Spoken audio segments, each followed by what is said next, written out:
الذي خلقني فهو يهدين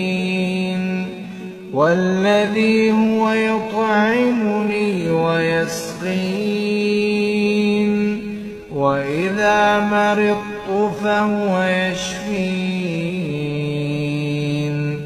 والذي يميتني ثم يحيين والذي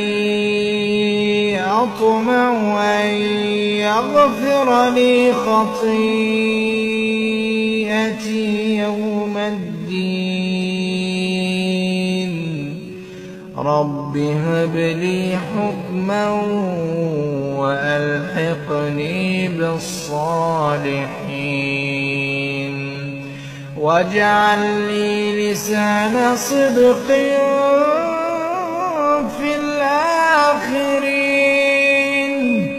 واجعلني من ورثة جنة النعيم